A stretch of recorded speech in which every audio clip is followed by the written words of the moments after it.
Hi everyone, welcome to today's Michigan Ag Council Harvest Hangout, where we are with Tom Trechter on the west side of Michigan, and he is a Christmas tree farmer. So today we're going to learn all about his role in making sure that we have a Christmas tree when it's time, because he's been thinking about the holiday for a long time. So I will flip around the camera and everyone meet Tom. Hi, Tom. Hi. Tell us about what you do on a day-to-day basis on a Christmas tree farm. During harvest? Sure. During harvest, there's a lot of tasks to be done, from cutting, baling, shaking trees, just getting all the trees ready to go to somebody's house at Christmas. What goes into that before it's harvest time? During the summer months, we spend a lot of time in the field grooming and culturing trees so that hopefully they look perfect for your house. What do you think makes the perfect Christmas tree? That is a very good question. When you're shopping for your tree, what is it that you look for? I enjoy a tree that has decent symmetry. Doesn't have to be real fat and wide, but I kind of like a blue-green needle. Why? It's what I grew up with. That makes sense. How many Christmas trees do you have in your house?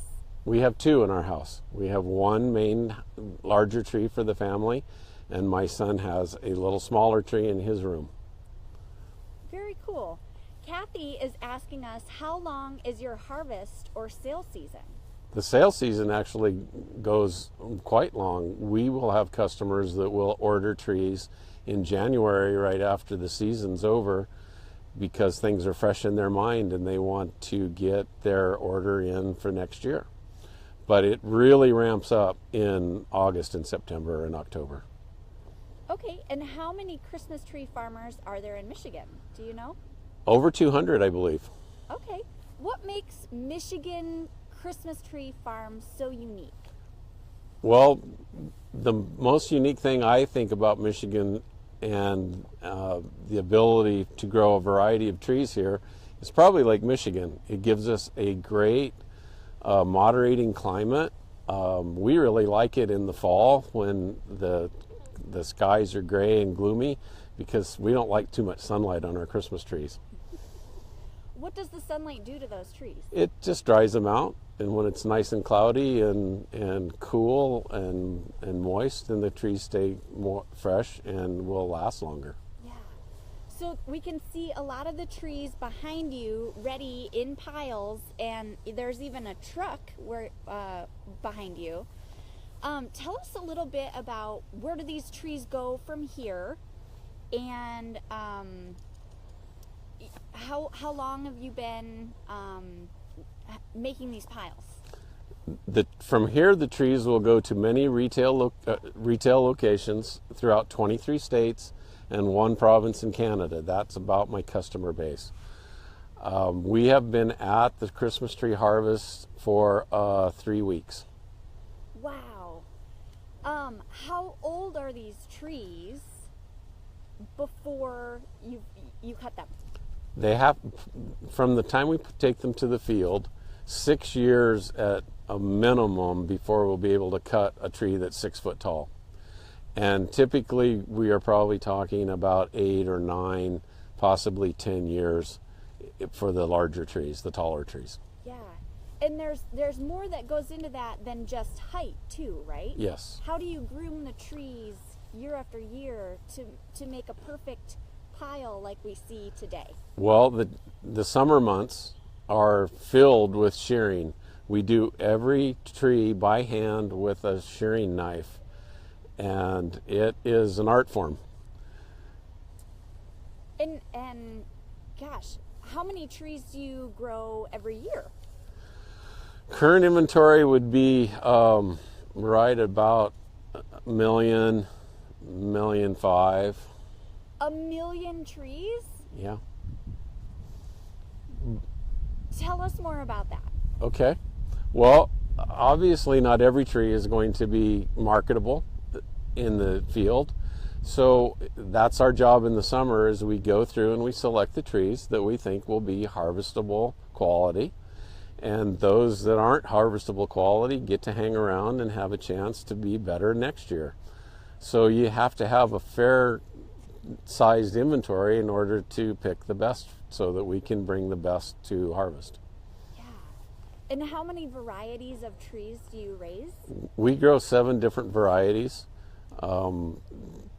between white pine, Scotch pine, 3 varieties of spruce, and about 5 varieties of true firs, which Fraser fir, balsam fir, and that type of tree. Yeah. What do you think is your favorite part about raising Christmas trees? My favorite part is actually taking the tree and working with it through the years, culturing it, and watching sometimes ugly duckling turn into the beautiful swan. Have you always raised trees? I have not. What did you do before this? I worked in a cattle operation, a cow-calf operation in Northern California for many years before I came to Michigan. Well, Michigan is certainly lucky to have you. What would you say? So we're in a really unique spot on the farm. There's some big trees here, and all of these piles. You were talking off camera about what makes this spot so unique.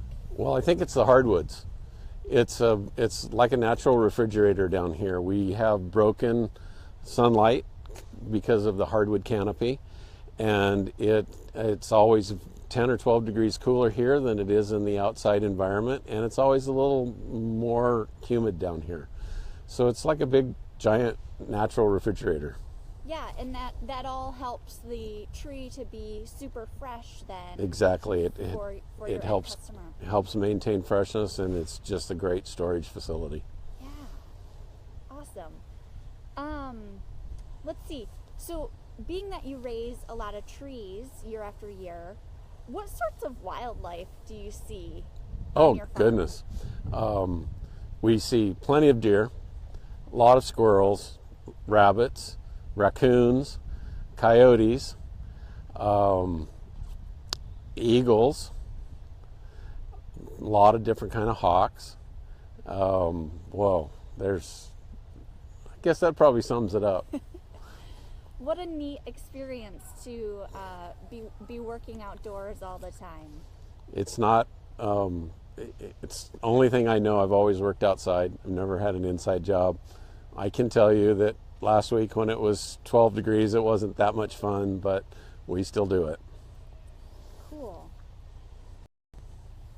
Well, if you guys have questions for a Michigan Christmas tree farmer today, we are going to be hanging with Tom for a little bit longer, and please let us know on this video or write to us through the Facebook Messenger, and we will get your questions answered directly from a farm here on the west side of Michigan. And thanks so much for joining us. We'll talk to you in about 10 minutes. Welcome back to today's Michigan Grown, Michigan Great Harvest Hangout, where we're on the west side learning all about Christmas trees. So we are with Tom, who will tell us a little bit more about not just Christmas trees, but there's more to the business. So where are we now? Hi, we are down at our wreath barn, where we use all the tree possible that is usable, and we make Christmas greens like garland or rope. We make wreaths and swags and grave blankets and all the other assorted Christmas goods. Yeah, so then behind you, tell us about what those trees kind of look like. Those trees are trees that we felt weren't harvestable quality for Christmas trees, and so we just grow the green material so that we can make Christmas wreaths out of them. Very cool. So it's not just Christmas trees, it's more. It's more. And do you do landscaping material too? We do grow. Tell us about that. We are a wholesale producer of landscape goods, and many trees can have the ability to be a Christmas tree, or they can go into the landscape. So we grow both of those, and yet some trees are specific to landscape, which we grow those as well. All right, and tell us, so we don't often think about a farm like yours when we are picking out our Christmas tree, because a lot of people do U-cut, right? They do. Why is it that you chose to do the wholesale versus U-cut? Is it very similar? There's similarities, yes. We've always been a wholesale operation, I think in part because we're somewhat more removed from a metropolitan area. It's more of a rural farming area, so it kind of lends itself better to a wholesale production. But there's not, other than scale, there's not a lot of difference between a U-cut and a wholesale grower. We still do the same thing.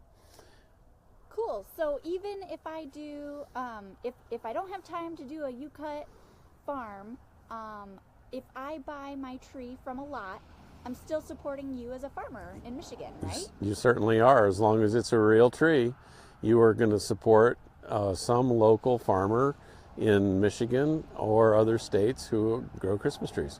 Yeah. So tell us again what kind of trees you have in your house. I have concolor fir in my house. It's my favorite tree, and it smells very citrusy, tangerine, orange aroma, and it just fills the whole house with that smell. Cool. And tell us again exactly why we should be buying a real tree this year instead of a plastic one that we can use year after year. Well, there's a couple of reasons that I think a real tree is beneficial. For one, you're going to support a local economy. All fake trees are made overseas and imported, so you're not supporting anybody local by buying an artificial tree. And your artificial tree, when it is used up, will sit in a landfill for a couple billion years. Real trees can be recycled and used for a lot of other good things in the environment besides adorning your house at Christmas time. All right. Well, we really appreciate you spending time with us today, telling us about your business. And we do appreciate you guys for joining us today on our Harvest Hangout. And if you have any questions at all for Michigan farmers, please let us know right here on our Facebook page or visit our website, michigangrown.org, at any time, and we will get questions answered for you directly from a farm. So thanks again for joining us. And Tom, thank you for your time. We will look forward to seeing you on our next Harvest Hangout. Thank you. Bye. And have a Merry Christmas.